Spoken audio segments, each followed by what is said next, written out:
The Vestal virgins were priestesses of the ancient Roman goddess named Vesta. Their job was to keep Vesta's sacred flame burning at all times in the goddess's temple. For the ancient Romans believed that if Vesta's fire went out, Rome would lose the favor and the protection of the gods. Chosen as children from the very best families in Rome, Vestals took a 30-year vow of chastity to serve the virgin goddess. Now, you might at first think, that sounds awful, but don't jump to conclusions. I'm Deborah May McLeod, an author of historical fiction on ancient Rome, and particularly on the priestesses of Vesta. And here, I'll present the pros of being a Vestal virgin, because there were some big ones. Your father couldn't marry you off. Now, it might be that some girls didn't mind getting married young, and that's especially true if they had a say in who they were marrying and if their husband was similar in age. But if your father decided to marry you off to one of his middle-aged friends or business associates, you probably had little choice but to comply in the end. That's because the law of patria potestas gave a father the power to arrange a marriage for his daughter.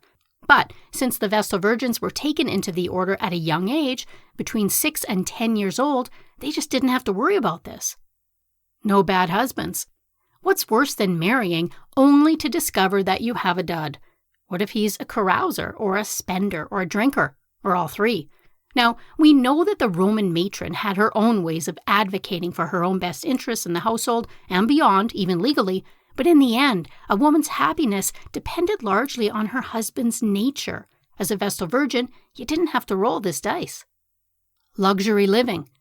The Vestal virgins lived in a large, multi-story home in the Roman Forum next to the Temple of Vesta. It was a beautiful home with fancy frescoes and tile floors, hypocaust heating for the bath, a large central courtyard with decorative pools, and private apartments for the priestesses.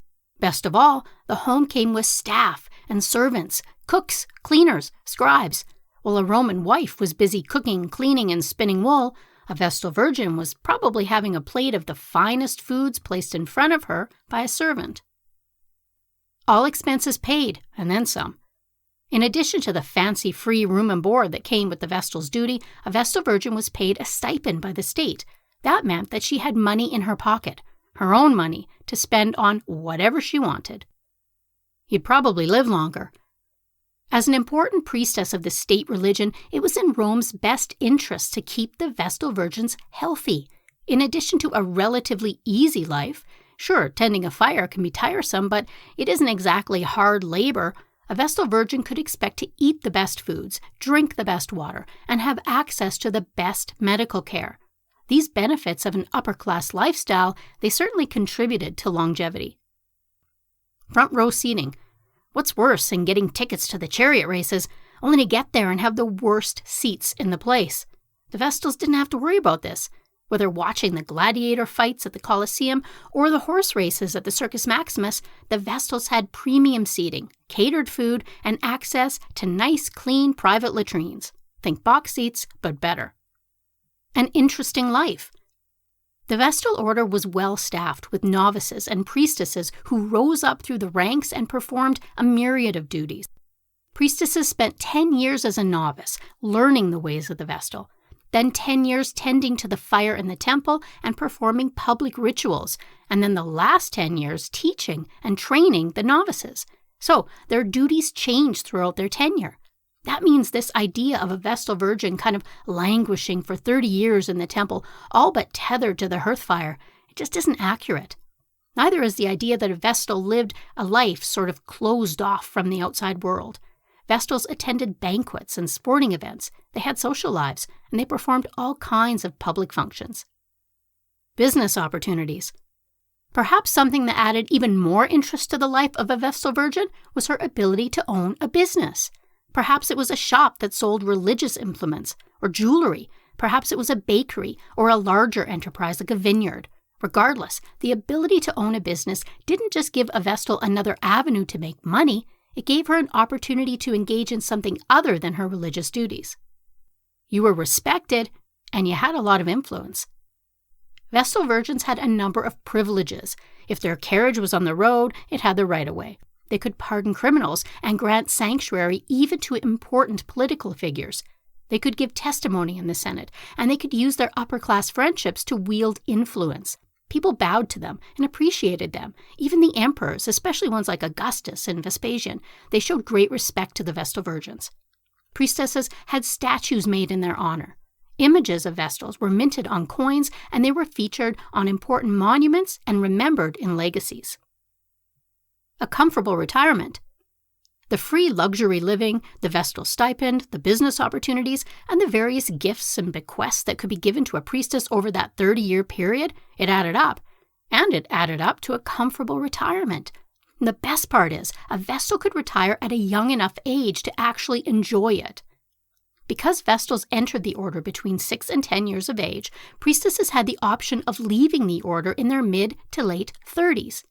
Now, a person in ancient Rome who was lucky enough to survive childhood, and especially a person who had a relatively easy life, they could expect to live into their 60s and even 70s. Caesar Augustus, for example, lived to 75, while his wife, Livia Drusilla, lived to 87. That meant that a Vestal had a good 20 or maybe 30 years to enjoy life on her own terms with her own money. If she wanted to leave Rome and maybe buy a villa somewhere in the country, she could do it. No doubt many did. But many probably stayed in Rome, perhaps continuing to live in or near the house of the Vestals. Some were probably tired of it, but others probably couldn't imagine doing anything else. Marriage and family life. The fact that a Vestal virgin had the option to leave the order in her mid to late 30s, 40 being the very latest, that meant that many were still young enough to marry. Considering their status and their connections, they were likely appealing brides, especially to widowed men or those who had children from a previous marriage. Yet it was a retired Vestal's choice of whether to marry and who to marry. Again, some probably did and some probably didn't. As for family life, a Vestal could be content being a stepmom or maybe the cool aunt, but having a child of her own, especially if she retired at, say, 36 or 37, that wasn't out of the question either. Although childbearing was certainly more typical in younger women, in their teens or early 20s, it wasn't unheard of for Roman women to give birth in their late 30s and even their early 40s. So a retired Vestal could conceivably still have a child, although, like so much else, it was up to her whether she wanted to do that and take that kind of risk. So as you can see, there were definitely some upsides to being a Vestal virgin in ancient Rome. The lifestyle, the respect, the relative independence, especially after retirement, those are all pros. But it wasn't all sunshine and roses, and being a Vestal also came with some cons, including a particularly terrifying one. Watch my video on the cons of being a Vestal virgin to learn more.